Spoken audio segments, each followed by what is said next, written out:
Kicked out at 16 for my entitled twins pregnancy, now they want to move in with me. I always knew I was unwanted, and I'm not saying that in the whole, oops, I was an accident way. I mean, my parents actually said they wish they only had one kid, my twin sister. Yeah, they straight up told me that they only wanted her, and I was like some bonus they never asked for. Pretty messed up, right? So, growing up, it was like I was living in someone else's family. My sister, let's call her Sarah, was the star of the show. She was everything they ever wanted, and they made sure she knew it too. She had her own room, decorated all nice with pink curtains, a Disney bedspread, and shelves full of every toy you could imagine. She was like the little princess of the house, while I was basically the extra in the background. My room? It was this tiny space with an old bed that squeaked every time I moved and a dresser that had probably been around since the 70s. Every morning was like a slap in the face. I'd wake up, hear my parents talking about how they couldn't wait to buy Sarah new clothes or take her to gymnastics or whatever, and meanwhile, I was left to figure out what I was going to do with my day. It's like they never noticed I was even there. And if they did, it was just to tell me to stay out of the way. I'd get, "Why can't you be more like your sister?" So often it felt like it was my name. It wasn't just at home either. School was no escape. I remember this one time at parent-teacher conferences, they spent the whole time gushing over Sarah's finger paintings like she was Picasso. Meanwhile, my teacher handed them my report card, and they didn't even look at it. It was like it didn't exist. I was busting my butt to do well in school, thinking that maybe, just maybe, if I got good enough grades, they'd pay attention to me. But it was pointless. Sarah was the golden child, and I was just there. I mean, she got everything, the nice clothes, the attention, even first dibs on food at dinner. She had this closet full of new outfits for every season. Meanwhile, my wardrobe was basically hand-me-downs from cousins I didn't even know. I swear some of those shirts were older than I was. And every Christmas and birthday, it was the same story. Sarah would get showered with gifts while I got, like, one or two things. Just enough so they could say they got me something. I'd sit there watching her open her presents while I faked a smile, pretending like it didn't bother me. But it did. It wasn't just about the stuff either. I mean, yeah, having nice clothes or new toys would have been cool, but it was the little things that hit the hardest. Sarah's toys were like sacred relics. If I so much as touched one of her dolls, she'd scream, and my parents would come running. It didn't matter if I was just looking at it, it was always my fault. I'd get scolded for not respecting her space or being careless. It was like they saw me as some sort of threat to her happiness. And mealtimes, man, those were rough. Sarah would always get first pick of everything. Biggest slice of pizza, the best cut of chicken, whatever. I'd get the leftovers. And if I complained, my mom would shoot me this look and say, "Be grateful you're getting anything at all." Like I was some outsider they were doing a favor for by even feeding me. The only person who made me feel seen was my grandfather. He was different. He didn't treat me like I was invisible. I'd go over to his place on weekends and he'd take me fishing or just sit on the porch and tell me stories about his own childhood. He made me feel like I was worth something, you know? Like I wasn't just the unwanted twin. For those few hours each week, I felt like a normal kid, not some tag-along nobody wanted. But then he got sick. Cancer. And even then, it was like my parents tried to shut me out of it. They'd take Sarah to visit him, bring her flowers to give him, but I was always told to stay home. They said it was because they needed me to help out around the house, which was BS. It was just another reminder that in their eyes, I didn't belong. I'd sneak out and visit him on my own. We'd talk, and he'd try to cheer me up, telling me how strong I was and how proud he was of me for sticking it out. But I could tell he was worried. When he passed away, it was like the one good thing in my life got ripped away. I remember my parents didn't even ask if I was okay. They were too busy making sure Sarah was dealing with it all right, like she was the only one who'd lost someone. At the funeral, they had her standing at the front with them, while I was shoved to the back, almost like they were embarrassed to be seen with me. I felt more alone than I ever had before. After my grandfather's death, things got even worse. All the little bits of attention I used to get, like the occasional good job if I did something around the house, disappeared completely. It was like I was fading away, becoming this ghost in my own home. I'd sit at the dinner table and my parents would talk to Sarah like I wasn't even there. Family photos? Let's just say there's a great collection of my elbow or the back of my head. I'm pretty sure if someone looked through our family album, they wouldn't even know I existed. The resentment started to eat away at me. I'd try to stand up for myself sometimes, like when my sister got another new dress, and I'd ask why I never got anything new.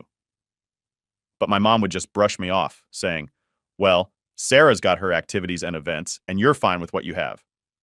And if I kept pushing, I'd get yelled at for being selfish or making everything about me. So I learned to keep my mouth shut. I became really good at blending in, staying out of sight so I wouldn't have to hear those words again. But even when I tried to disappear, it didn't stop the comments. My dad especially had this way of looking at me like I was a problem that needed fixing. He'd say things like, "You need to shape up, son. Why can't you be more like your sister?" It was like he genuinely believed I was the one screwing up by just existing.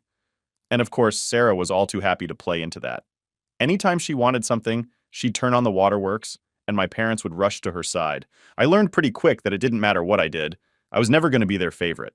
That's the thing about growing up feeling unwanted. It starts to mess with your head. You start believing maybe you really are the problem. I spent years trying to figure out what was wrong with me, why I couldn't just be the son they wanted. I'd lie awake at night staring at the ceiling, wishing I could disappear and make things easier for them. Because that's what they made me feel like I was just making their lives harder by being around. Looking back now, I can see how toxic all of that was. But when you're a kid, you don't know any better. You just want to be loved and accepted, and when you don't get that, you blame yourself. I was convinced that if I could just be better, be quieter, or try harder, maybe one day they'd finally see me. But they never did. I turned 16 thinking, all right, I'm halfway to getting out of this place. I was counting down the days until I could legally get out of there and make something of myself. But I wasn't prepared for what came next. I always knew my family favored my sister, but what happened next still felt like a slap in the face. It's one thing to be treated like you don't belong, but it's a whole other level when they just shove you out the door. So Sarah got pregnant at 16. Yep, 16 years old and already playing house. And who was the dad? Some 19-year-old guy who barely graduated high school, working dead-end jobs. The kind of guy that makes you wonder if he even knows what responsibility means. When my parents found out, I thought there was going to be a serious talk about consequences and how her life was going to change. But nah, they acted like she'd brought home a medal or something. They were actually excited. Like, weirdly excited. It was all about how our little girl is growing up and we're going to be grandparents. I was standing there thinking, are we in the same reality here? They threw together this shotgun wedding for Sarah and her boyfriend. I swear it was so fast you'd think they were trying to break a record. One day, I'm sitting in my room, which I spent most of my time in because it was safer that way. And the next, they're telling me to get dressed because we're going to a wedding. No one even asked me if I was cool with this whole thing. Not that my opinion ever mattered, but it just felt like the biggest joke. And then, a couple weeks later, the real bomb dropped. My mom calls me downstairs, and she's got this smile on her face that I've learned over the years to hate. It's the same one she uses when she's about to say something she knows I'm not going to like.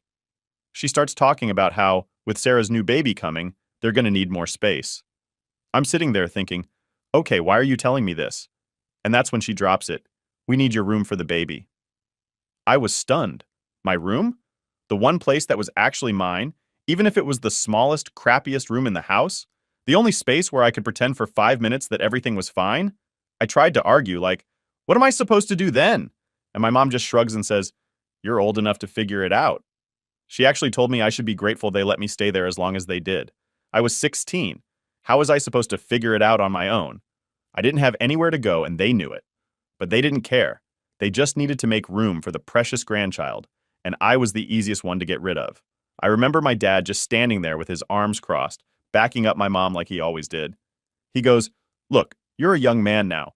It's time you start taking responsibility for yourself. As if it was totally normal to kick your teenage kid out because your golden child decided to play grown-up. So that night, I packed my stuff, well, what little I had. It wasn't much.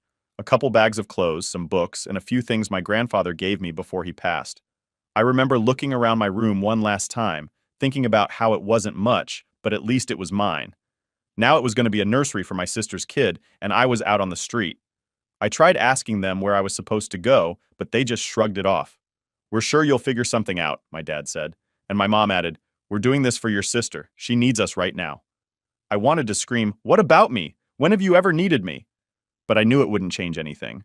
They'd already made up their minds, and I was just an inconvenience standing in the way of their happy family fantasy. So I did the only thing I could think of. I grabbed an old tent from the garage and set it up in the backyard. It wasn't much, but it was all I had. The nights were cold and the ground was hard, but at least I was close enough to the house to hear them. Not that it made me feel any better. I could hear them having dinner, laughing, planning for the baby. It was like I was some stray dog they'd put outside, close enough to keep an eye on, but far enough not to be a bother. Winter hit, and that's when things got really bad. I'd try to bundle up with everything I had, but it still felt like the cold seeped into my bones. I used a flashlight to do my homework because, believe it or not, I was still trying to keep up with school. I'd sit there with 3 layers on, shivering while trying to read my textbooks. But my grades started slipping. It was hard to focus on algebra when you're freezing and wondering if you'll even make it through the night. And of course, my parents didn't notice. They were too busy redecorating my old room and making everything perfect for Sarah's new family. I was just the ghost outside, the one they didn't have to worry about anymore. I remember looking in the kitchen window sometimes, watching them eat and talk like everything was fine. Like I wasn't just a few feet away struggling to keep warm and pretending I didn't care. I tried finding odd jobs to save up some money, mowing lawns, shoveling snow, anything I could do. I'd walk around the neighborhood, knocking on doors, asking if anyone needed help. Most people looked at me like I was some kind of beggar, but a few gave me work, and I was grateful for every dollar I made. It wasn't much, but it was enough to get food. I'd sneak back to my tent with a sandwich or some leftovers, pretending like I was camping out by choice. The worst part was knowing that if my grandfather were still alive, he wouldn't have let this happen.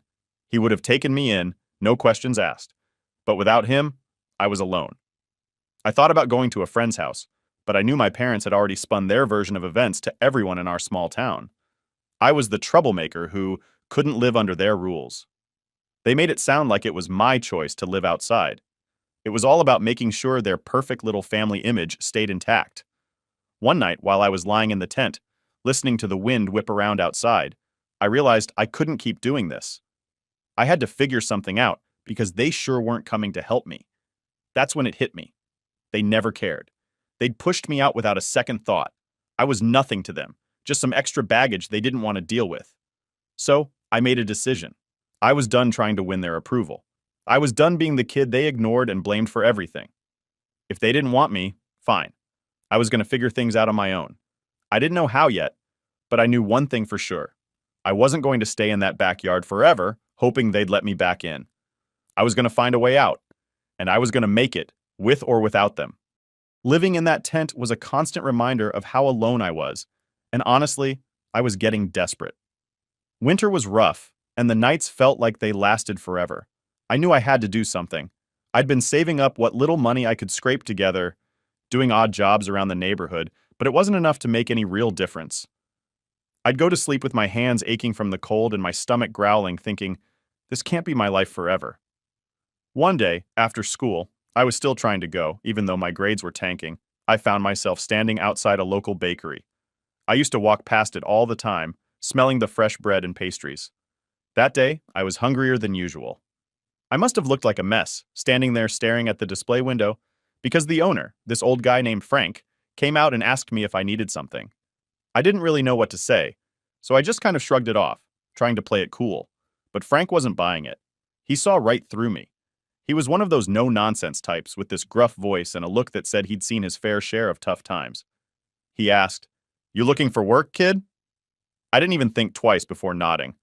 I figured it was my shot. He said he needed someone to sweep the floors, help with deliveries, and clean up the place. Nothing fancy, but he'd pay me cash and throw in some day-old bread. It felt like I'd hit the jackpot. I wasn't going to sleep in that tent with an empty stomach anymore. The first day on the job was rough. The bakery opened early, and when I say early, I mean before the sun even thought about coming up. I was up at 4 a.m., making my way there while the world was still dark. But the moment I walked through those doors, the warmth hit me, and I was like, yeah, I can do this. Frank showed me around, pointing out what needed to be done, and gave me the rundown of his no slacking rule. The work was hard, and my back ached from mopping floors and lifting heavy bags of flour, but I didn't care. I had a place to be, and it felt good to be doing something useful. Frank wasn't the warm and fuzzy type, but over time, we started talking. He'd tell me stories about how he'd opened the bakery years ago, right after his own dad kicked him out for being a screw-up. He'd managed to build it up from nothing, and I think he saw a little bit of himself in me. He started giving me advice, like how to budget my money, and even offered to teach me how to make some of the simpler pastries. It was weird, but for the first time in a long time, I felt like someone actually gave a damn about what happened to me. After a few weeks of working there, Frank told me he had a small room above the bakery that no one was using. It was basically a storage space, but he said I could crash there if I wanted. It was a step up from the tent, and I was beyond grateful. I moved my stuff in that night. The room was tiny, with a single bed and a window that barely opened, but it was warm, and I finally had a roof over my head. It was the best sleep I'd had in months. Waking up every day and having a place to go felt like a huge deal. I threw myself into the job. I figured if Frank was giving me a chance, the least I could do was work my butt off. I learned how to knead dough, how to make the perfect loaf of bread, and even how to whip up a decent apple pie. Frank was tough, but he was fair, and he'd give me a nod or a grunt when I did something right. It wasn't much, but those little moments meant everything to me. One day after my shift, Frank sat me down. He had this serious look on his face, the kind that made me think I was in trouble. But instead, he handed me an envelope. "You've been doing good work, kid," he said. "Here's your first proper paycheck." I opened it, and it was more money than I'd ever seen in one place before. It wasn't a fortune or anything, but it was enough to make me feel like I was finally on the right track. For the first time, I felt like I was moving forward instead of being stuck in one place. Working at the bakery became my routine. I'd wake up early, work until the afternoon, and then head to the library to use the free Wi-Fi to look for other job opportunities. I knew I couldn't stay at the bakery forever, but it was giving me the stepping stone I needed. I saved every penny I could, living like I was still in that tent, and only spending on absolute essentials. I'd grab the day-old bread Frank offered and make it last a couple of meals, and I'd pick up cans of soup from the dollar store to keep things cheap. Frank and I never really talked about my situation, but I think he knew more than he let on. One night, after closing up, he handed me a set of keys. "In case you ever need to lock up," he said, playing it off like it was no big deal. But I knew what it meant. It was trust. He trusted me to take care of his place, and that felt huge. I didn't have a family looking out for me, but in a weird way, it felt like Frank was looking out for me in his own gruff, silent way. The routine at the bakery kept me going, but it wasn't all smooth sailing. There were days when I felt the weight of everything. I'd see families walk into the bakery, parents with their kids, laughing and picking out treats together. It was like a punch to the gut every time. I'd have to step into the back room and catch my breath. Part of me still couldn't believe how my own family had just kicked me out like I was nothing, while complete strangers treated me with more kindness than my own parents ever had. But I wasn't going to let those thoughts drag me down. Frank always told me, you either let life beat you, or you get up and beat it right back. It became kind of like a mantra for me. I wasn't about to give up, not after everything I'd been through. Every day I'd go back to that room above the bakery, and I'd make myself a promise. I was going to keep going, keep pushing, and I was going to build something better for myself. One morning, Frank came in looking more tired than usual. I asked him if everything was okay, and he just grunted and said something about getting old. But he gave me this look that felt almost like a warning, like he was trying to tell me not to get too comfortable. I didn't think much of it at the time. I just figured he was having a rough day. But those words stuck with me. I knew he was right. I couldn't stay at the bakery forever. It was a safe place, yeah, but I needed to start thinking bigger. So I started asking around for more work. I picked up extra shifts at a local convenience store and even helped out with landscaping on weekends. Anything to make a few extra bucks. It wasn't easy balancing everything, but I was determined to save enough to move on to something better. The more I worked, the more I felt like I was finally in control of my own life. It was tough, and some days I was dead tired, but I kept reminding myself why I was doing it. I didn't want to just survive. I wanted to build a life where I didn't have to depend on anyone but myself. Looking back, I think about how lucky I was to have found Frank and that bakery. It wasn't just a job. It was the first real step toward getting my life together. And even though things were still uncertain, for the first time, I felt like I had a shot. A real one. I wasn't just the unwanted kid in a tent anymore. I was someone who was making things happen, even if it was one small step at a time. And that was enough to keep me going. After a few years of working my butt off and saving every penny, I finally did it. I bought my own house. It wasn't anything huge or fancy, just a small 3-bedroom place on the edge of town. But it was mine. I can't even describe how it felt walking through those doors for the first time, holding the keys and knowing that this was my space. I stood there in the empty living room, looking around at the bare walls, and felt this rush of pride. I'd done it. I'd made it. And I'd done it without any help from my so-called family. I spent the first few weeks living there without much furniture. Just an air mattress and a couple of cardboard boxes that doubled as a table and a chair. It was rough, but I didn't care. Every morning, I'd wake up and remind myself that this was my place. No one could kick me out. No one could tell me I didn't belong. I started slowly furnishing the place, little things here and there as I could afford them, a couch from a thrift store, a cheap dining table, stuff like that. It was coming together, and with every piece of furniture I brought in, I felt like I was building a real home. Then one day, when I was just starting to feel settled, my doorbell rang. At first, I didn't think much of it. I figured it was a delivery or maybe one of the neighbors stopping by. But when I opened the door, it felt like I'd been punched in the gut. There they were, my parents, Sarah, her husband, and their 3 kids. All of them standing on my porch, smiling like nothing had happened, like they hadn't kicked me out years ago and left me to fend for myself. My mom was the first to speak. "Surprise!" she said, like she was announcing some grand reunion. "We heard you bought a house. We're so proud of you." I just stood there, gripping the doorknob, trying to keep my face neutral. Part of me wanted to slam the door right in their faces, but another part of me was just in shock. I hadn't seen them in years, and now here they were, acting like everything was fine. Sarah pushed her way forward, her baby on her hip, and looked around my entryway like she was appraising it. "Nice place, bro. You've really done well for yourself." And that's when it hit me. This wasn't just a friendly visit. They were here for something. My family had only ever shown up when they needed something. My dad cleared his throat, looking like he was about to give one of his fatherly speeches. "Son, we were thinking, with Sarah's family growing and all, and you having this big house to yourself, maybe it's time to let bygones be bygones. Family should stick together, right?" I almost laughed in his face. Family? These people had thrown me out like trash when I was a teenager, and now they were talking about family? I bit back the anger rising in my throat and forced myself to ask, "What are you really asking for?" My mom stepped forward, all smiles. "Well, we thought, wouldn't it be nice if we all moved in here? One big happy family, like old times." She said it so casually, like she hadn't just asked me to give up the one thing I'd worked so hard for. I could feel the anger building up, the memories of sleeping in a tent, of being ignored and treated like a problem. And now they wanted to move into the home I built on my own? "No," I said, trying to keep my voice steady. "That's not happening." The smiles dropped. My mom's face twisted in confusion, like she couldn't believe I was saying no. "But we're family," she insisted, like that was supposed to mean something. "We should be helping each other out." I felt my hands start to shake, and I took a deep breath, trying to stay calm. "Where was that attitude when I was 16 and sleeping in a tent in the backyard?" I asked. "Where was family then?" For a moment, they were silent. My dad's face turned red, and he puffed up his chest, like he always did when he was trying to intimidate me. "Now listen here." "No, you listen," I cut him off.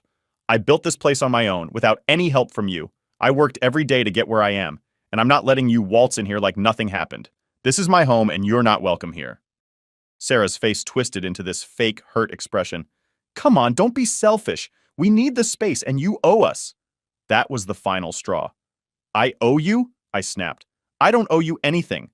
You all kicked me out when I was a kid, left me with nothing, and now you think you can just show up and take over? Get out." My dad's face turned even redder, and for a second I thought he was going to start yelling. But he just stared at me, like he was seeing me for the first time. Maybe he finally realized I wasn't that scared kid anymore, the one who used to back down whenever he raised his voice. I wasn't backing down now. My mom tried one last time, her voice softer like she was trying to guilt me. "We know we've made mistakes, but we're trying to make things right. We just want to be a family again." But I wasn't falling for it. "You want to be a family now that I have something you want," I said. "But that's not how it works. I've moved on, and you need to do the same." They stood there for a few more seconds, staring at me like they couldn't believe what they were hearing. But eventually they turned and left, getting into their car without another word. I watched them drive off, feeling this strange mix of anger, relief, and sadness. I'd spent so many years waiting for them to care, for them to show up and finally be the family I needed. But now that they were here, I realized I didn't want them in my life anymore. I didn't need them. I shut the door, leaning against it as I let out a long breath. My hands were still shaking, but there was this sense of freedom washing over me. I'd finally stood up for myself and it felt good. For years, I'd let their treatment define me, make me feel small and unimportant. But now I had my own life, my own home, and I was done letting them take that from me. I knew deep down that this probably wouldn't be the end of it. Toxic people don't just disappear when you tell them no. But for now, I felt like I'd taken the first step. I was learning how to stand on my own 2 feet, how to protect what was mine, and most importantly, how to say no without feeling guilty. I sat down in my now empty living room, and for the first time in a long time, I felt like I could breathe. This place was mine. It wasn't about proving anything to anyone, it was about building something for myself. I didn't need anyone's approval. I didn't need their acceptance. I was finally living my own life on my own terms, and I wasn't about to let anyone take that away from me. It had been a couple of weeks since my parents and sister showed up at my door. I thought I'd finally put an end to all that, made it clear they weren't welcome in my life anymore. I was wrong. Toxic people have this way of clawing their way back in, even when you've slammed every door shut. And just when I thought I could finally move on, they found another way to mess with me. It started with a letter. I came home from work one day and found this official-looking envelope in my mailbox. For a second, I panicked. I mean, I'd been doing everything right, paying my bills on time, keeping my nose clean, but my gut told me something was off. I ripped it open, and there it was. A legal notice. It said my sister was trying to contest my ownership of the house, claiming it should be shared as family property. My first reaction was disbelief. I stood there in my driveway, staring at the paper like it was written in some foreign language. They really couldn't let me have this one thing, could they? I called a lawyer the next day. I wasn't about to let them take the one thing I worked so hard for. My lawyer, a no-nonsense woman named Karen, yeah, ironic, was clear. They don't have a leg to stand on, but they'll try to make it a hassle for you. She was right. For the next few weeks, they did everything they could to drag me through the mud. They claimed I'd taken money from them and used it to buy the house. They tried to make it sound like I was some ungrateful kid who took advantage of their generosity. It was all lies. I knew it, and they knew it. But that didn't stop them from trying to make me out as the bad guy. I started getting calls from people I hadn't heard from in years. Old family friends, cousins, people who didn't know anything about what I'd gone through. "Why are you doing this?" they'd ask. "Why can't you just let your family in?" It was frustrating. No one cared to ask what really happened. They just heard my parents' side of the story and assumed I was the villain. I felt like I was back to being that kid they pushed aside, the one who was always wrong no matter what. But I wasn't that kid anymore. I wasn't going to let them mess with my life. So I pushed back. I gathered every receipt, every document showing that I'd saved my own money, worked my own jobs, and built my life without them. And then I decided to take it a step further. I wanted to know exactly how they thought they had any right to my house. So I asked my lawyer to dig into the family's financial records. A few weeks later, she called me into her office. I thought it was just going to be a regular update, but when I walked in, she had this look on her face, like she'd found something big. She handed me a stack of papers. "You need to see this," she said, and I could tell it wasn't going to be good. What I found out changed everything. Turns out, my parents had been hiding a lot from me. Remember my grandfather? The only person in my life who ever really showed me love? Well, when he passed, he'd left me an inheritance. A pretty big one, actually. The money was supposed to go to me when I turned 18, but my parents had managed to get control of it through some loophole. They'd been using that money for years, paying off their own debts, funding my sister's wedding, her husband's failed business, and even part of the down payment for their new house. And they never said a word. I sat there, reading through the documents, feeling my hands shake. I wasn't sure if it was anger, betrayal, or both. They'd let me live in a tent while they spent the money that was supposed to be mine. All those nights I spent wondering why I was never good enough, why they never cared, and it was because I was just a source of cash to them. I was furious. All this time I'd been struggling, working my hands to the bone, and they were living comfortably off what was rightfully mine. I felt stupid for not knowing sooner, for not questioning why they seemed to live beyond their means when I was younger. But mostly, I felt angry at myself for hoping they might actually care, and angry at them for using me. I knew right then that I couldn't let it go. They wanted to take my house, the one thing I had built for myself. Well, I was going to take back everything they stole from me. My lawyer agreed we had a solid case. She said we could sue them for fraud and theft. It wouldn't be easy, but we had the evidence, and she was confident we could win. I was ready to do whatever it took. It wasn't about the money anymore. It was about justice, about standing up for myself and proving that I wasn't just the useless son they could toss aside when it suited them. When my parents got served with the papers, I'm pretty sure they didn't see it coming. My phone blew up with calls from my mom, my dad, even my sister, all of them leaving voicemails saying they just wanted to talk. Yeah, right. They wanted to talk now that they were finally facing consequences. I didn't respond. I was done playing their games. The next few months were a whirlwind of legal meetings and court dates. They tried everything to make me look like the bad guy, painting me as some ungrateful child who just wanted to hurt his own family. But the evidence spoke for itself. Every time they tried to pull some sob story, my lawyer would pull out another document showing how they'd siphoned off money that was meant for me. It was brutal, watching them squirm, but it was also the first time I felt like I had power. I wasn't that scared, helpless kid anymore. I was fighting back.